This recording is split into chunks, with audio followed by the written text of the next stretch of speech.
निशा ने हम दोनों का हाथ पकड़ा और बाहर की तरफ खींचने लगी। अब एक तो शराब का नशा और ऊपर से गर्मी, किसी तरह हम चारों लड़खड़ाते हुए बाहर आए और अक्षय बुरी तरह चीखने लगा, ओए ऑटो। अब उसकी इस हालत को देख कोई भी रूप नहीं रहा था।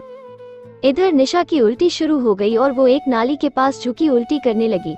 आशु से भी खड़ा हो पाना मुश्किल हो चुका था।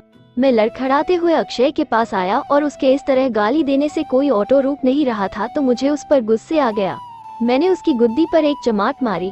मंदबुद्धि कहे के ऐसे गाली देगा तो कौन रुकेगा। मैंने जेब से फोन निकाला पर उसमें कुछ ठीक से दिखे ही नहीं रहा था।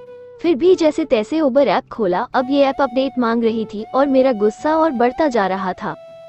She is not telling me sheet, उसने जवाब दिया पर मैं आगे कुछ नहीं बोला और अपने रूम की सारी पेमेंट कर दी। उधर निशा ने आशु का हाथ पकड़ा हुआ था और उसे रोक रही थी। यार बात तो सुन, निशा ने मिन्नत करते हुए कहा। आशु ने बड़े जोर से उसका हाथ झटक दिया और बोली, स्टे अवे फ्रॉम मी। इतना कहकर वो तेजी से चल के मेरे पास आई। रिसेप्शन पर जो कोई था वो सब उन दोनों को ही देख रहे थे। बाहर से ऑटो किया और हम बस स्टैंड पहुंचे पर पूरे रास्ते आशु ने मेरा हाथ थामा हुआ था। उसका सर मेरे कंधे पर था।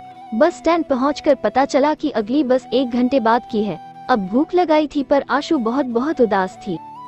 जब मैंने उससे कहा कि मैं कुछ खाने को लाता हूं तो वो इस कदर घबरा गई जैसे मैं उसे छोड़ के निशा के पास जा रहा हूँ।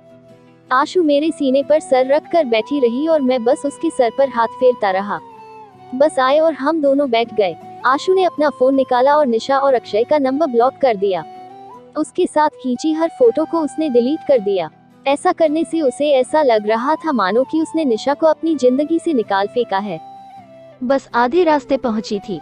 रात के 8 बजे थे तो मैं आशु को अपने साथ लेकर नीचे उतरा और उसे खाने को कुछ कहा। उसके लिए मैंने पराठे मंगाए और मैंने बस एक चिप्स का पैकेट लिया।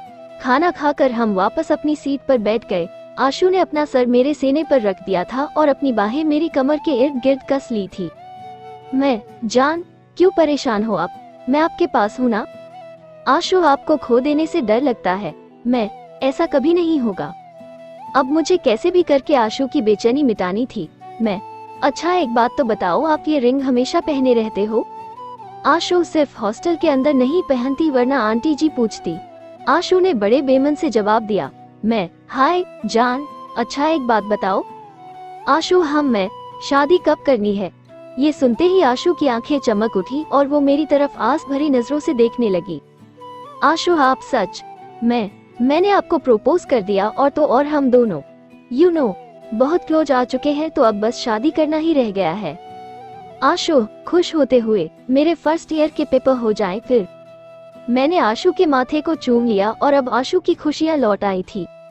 मैंने आशु से उसका दिल खुश करने को कह तो दिया था पर यह डगर बहुत कठिन थी। मेरे दिमाग बस यही सोच रहा था कि कहीं से मुझे कोई ट्रांसफर का ऑप्शन मिल जाए ताकि मैं आशु का कॉलेज कॉरेस्पॉन्डेंस ओपन में ट्रांसफर कर दूं जिससे उसकी पढ़ाई बर्बाद ना हो। आखिरी ऑप्शन ये था कि मैं उसकी पढ़ाई छुड़ा दूं और जब हम दोनों शादी करके सेटल हो जाएं तब वो फिर से अपनी पढ़ाई शुरू करे। पर उसमें दिक्कत ये थी कि उसे फर्स्ट ईयर से शुरू करना पड़ता। यही सब सोचते हुए मैं जगा रहा और रात के सन्नाटे में गाड़ियों को दौड़ते हुए देखता रहा।